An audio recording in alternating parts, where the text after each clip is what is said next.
UKLO 1 year masters. No IELTS required up to 5 years visa. High visa success rate. ఇక్కడ ఈ ఫోటోలో కనిపిస్తున్న అమ్మాయి ఈ వికారాబాద్ జిల్లాలోని లగచెర్ల గ్రామంలో మొన్న జరిగిన ఆ సంఘటనలో ఎవరైతే రైతులు అరెస్ట్ అయినరో ఆ రైతుల్లోని ఒక రైతు భార్య తిను చెప్తున్న మాటలు ఏంటంటే తన భర్త జైల్లో ఉన్నందుకు ఏ భార్యకైనా ఏ కుటుంబ సభ్యులకైనా భార్యక భర్తక అమ్మక నాన్నక అందరికీ ఉంటుంది కదా, వాళ్ళ ఇంటి ఆయన వాళ్ళ పెనిమిటిని చూసుకోవాలని.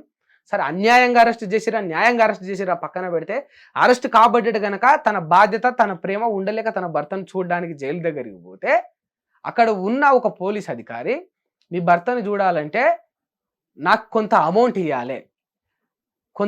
ఇవ్వాలని చెప్పేసి ఈ దేశంలో ఈ రాష్ట్రంలో ఈ తెలంగాణలో అన్యాయంగా ఒక రైతులు అరెస్ట్ చేసిరని రాష్ట్ర ప్రజలంతా కావచ్చు ఇంకొందరు కావచ్చు పొలిటికల్గా ఇంకో రకరకాలుగా మొత్తుకుంటా ఉంటుంటే అరెస్ట్ అయిన ఆ యొక్క రైతులను వాళ్ళ భార్యలు చూడడానికి పోతే పోలీసు వాళ్ళు లంచం అడుగుతా ఉన్నారు. ఓ 2,000 ఇస్తే మీ భర్తను చూడనిస్తామ్మా, ఓ 2,000 ఇచ్చి నువ్వు నీ పని నువ్వు చూసుకోవచ్చు, నువ్వు మాట్లాడుకోవచ్చు, గంట సేపు ముచ్చట పెట్టచ్చు, కల్లారా మీ భర్తను చూసి నువ్వు బాధపడవచ్చు అని చెప్తే ఇంతకంటే అధ్వానం ఏముంటుంది? ఇట్లయితే పోలీస్ వ్యవస్థ అనేది పక్కన పెడితే అసలు భారతదేశం ముందుకు పోతుందా? తెలంగాణ ముందుకు పోతుందా? ఈ దేశంలో ఒక రైతును జైల్లో వేసినటే అన్యాయం, దరిద్రం, దౌర్భాగ్యం. అట్లా జైల్లో వేసినాక ఇంకా తన రైతును చూడడానికి తన కుటుంబ సభ్యులు వస్తే పోలీసు వాళ్ళు లంచం అడుగుతారు. అంటే రైతు దగ్గర లంచం తీసుకుంటే, రైతు కుటుంబ సభ్యుల దగ్గర లంచం తీసుకుంటే ఏం బాగుపడుతుంది ఈ దేశం? ఏం బాగుపడుతుంది? దయచేసి ప్రభుత్వానికి ఒక విషయం అయితే చెప్పాలనుకుంటున్నా. అంటే నేను వచ్చేసిన మార్చేస్తా, నేను ఏదో తీర్చేస్తా, మొత్తం ఏరేస్తా, పీకేస్తా అంటే మనం బయటికి పోయి ఏదో ఊరవతలు ఏదో చేసేస్తా, అడవిలో చేస్తా, చెట్లలో చేస్తా, కొండలలో చేస్తా అంటే ఇక్కడ మార్పులు జరగవు.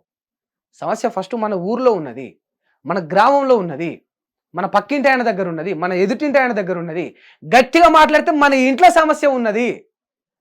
వాటిని కదా మనం నెరవేర్చుకోవాలి, వాటిని కదా మనం తీర్చాలి, ఆ సమస్యలు కదా మనం మొదట పరిష్కారం వెతకాలి.